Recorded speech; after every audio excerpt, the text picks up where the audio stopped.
Muito bem, pessoal, vamos começar uma aula sobre revoluções inglesas, perfeito? É a Revolução Puritana e a Revolução Gloriosa.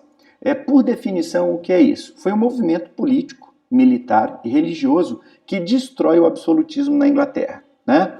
Instaurando ali naquele país a primeira monarquia parlamentar. Quando é que vai ser isso? Século XVII. Então é a partir daí o rei reina, mas o rei não governa, né? Rei, chefe de Estado, primeiro-ministro, chefe de governo. Os antecedentes, causas. Antes de especificamente falarmos ali da dinastia Stuart, é onde eclode a Revolução, vamos dar uma apanhada economicamente como está a Inglaterra. Durante a dinastia Tudor, que antecede a dinastia Stuart, a burguesia ela vai formando monopólios, né, numa atividade lucrativa. Então, esse monopólio ele prejudica os pequenos comerciantes. Né? Então, vou começar uma especulação principalmente em termos de terra, né, devido à demanda que a burguesia tem por matéria-prima. O outro descontentamento que vai ser gerado é o quê? Vai ter a política de cercamentos. O que é isso? É a apropriação das terras, né? Antes chamadas terras coletivas e terras devolutas. Então vai ser apropriado isso, né? O que acontece? Isso também vai gerar um desagrado imenso no camponês, porque ele está sendo excluído do seu ganha-pão. Perfeito? E um outro item é exatamente a disputa religiosa, a divisão religiosa que a Inglaterra tem. A Inglaterra, a partir de Henrique VIII, ela se torna anglicana, perfeito? Mas aí eu tenho uma divisão interna na Inglaterra entre católicos, protestantes, anglicanos. Perfeito? O que acontece? Com a chegada dos Stuarts ao poder, mantém-se a política de cercamentos. Eu começo a ter atritos entre o rei e o parlamento. Então o que vai acontecer? Jaime I vai ser o primeiro rei da dinastia Stuart. Quem é que apoia o rei? Os senhores feudais, a igreja anglicana e a alta burguesia. Quem é que apoia o parlamento? A pequena e média burguesia, né? O gentry, que é a nobreza mercantil, e puritanos, calvinistas ingleses. Né? O que ocorre? Durante o governo do Jaime, ele vai fechar o parlamento diversas vezes.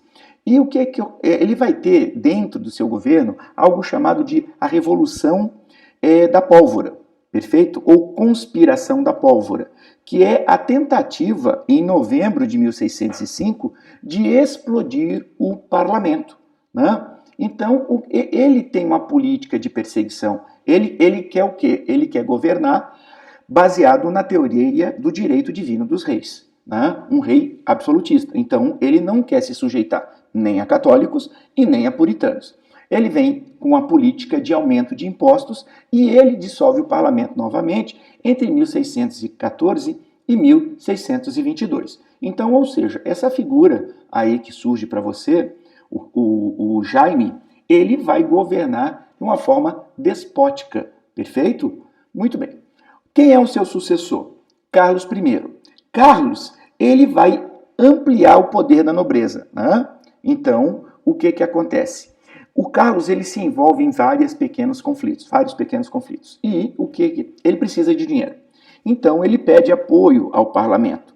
E para ter esse apoio, ele jura o Bill of Rights, a petição de direitos, que limita o poder do rei em várias áreas. Né?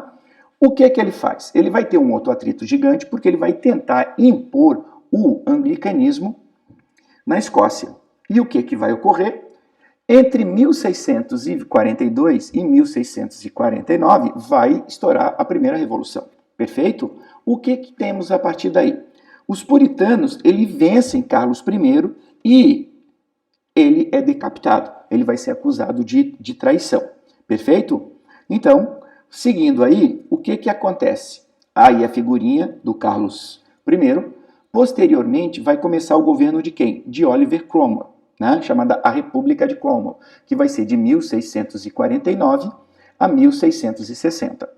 Vai ser uma ditadura pró-burguesia, puritana, ou seja, calvinista. Ele também vai fechar o parlamento, não pensa ali que ele é republicano, ele fecha o parlamento, e uma das suas medidas é exatamente a criação do Atos de Navegação.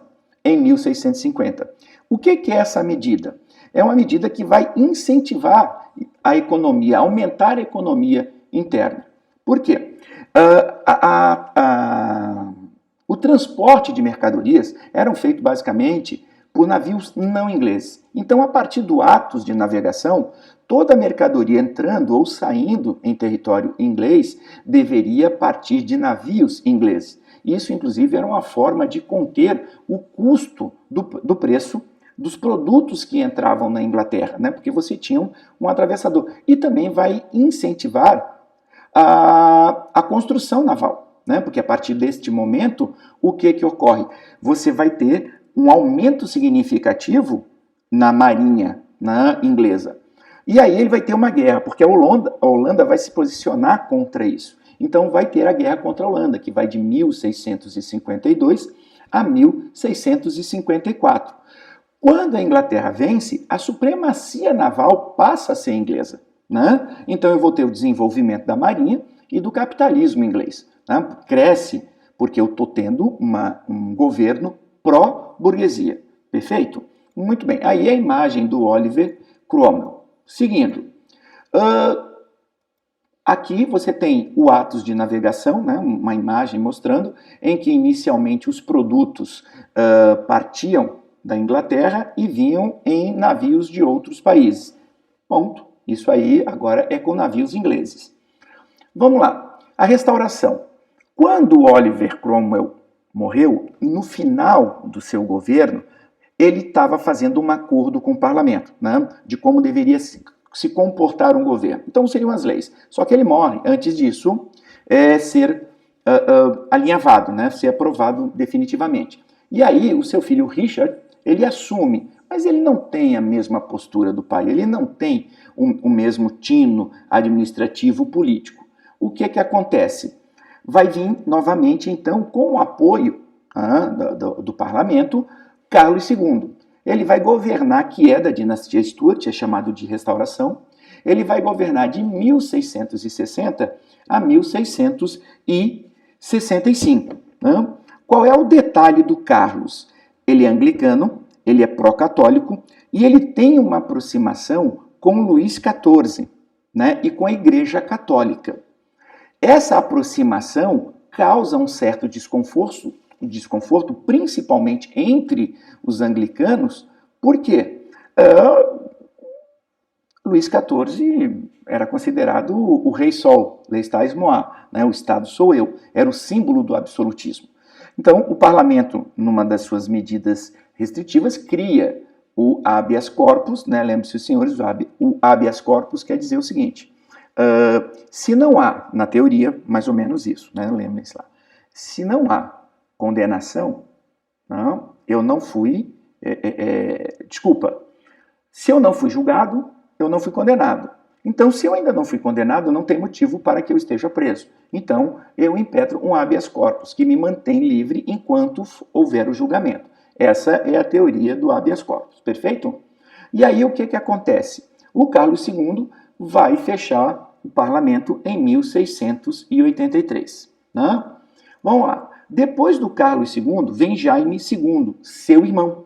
Perfeito? Então, o que nós temos com Jaime II? Ele vai reativar o parlamento, né? Ele converte-se ao catolicismo e aí ele quer dar isenção de impostos aos católicos, né?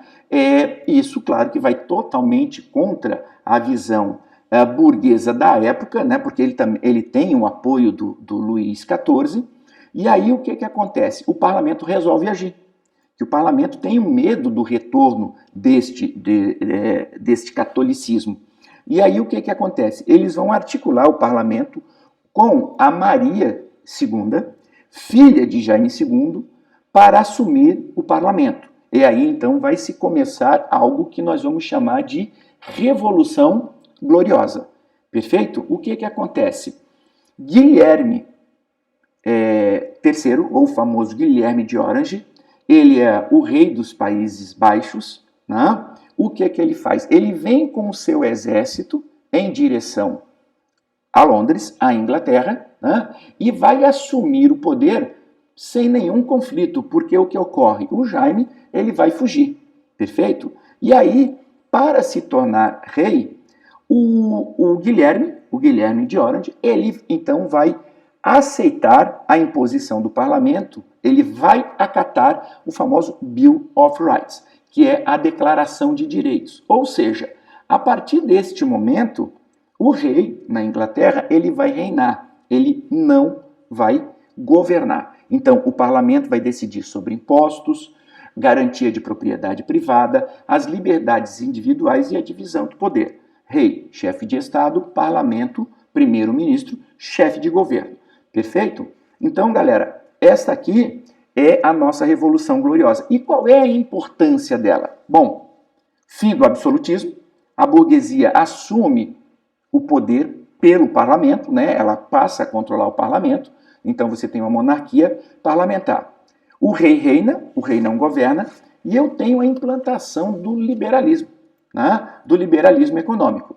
Qual é a importância desse movimento? Ele vai influenciar vários outros movimentos, né? 100 anos depois você vai ter a Revolução Francesa, né? Que ela vai ser apoiada no Iluminismo, que tem um quê, né, de visão em relação à Revolução Inglesa. Perfeito? Então a gente para por aqui, galera, e a gente se encontra na próxima aula. Um grande abraço.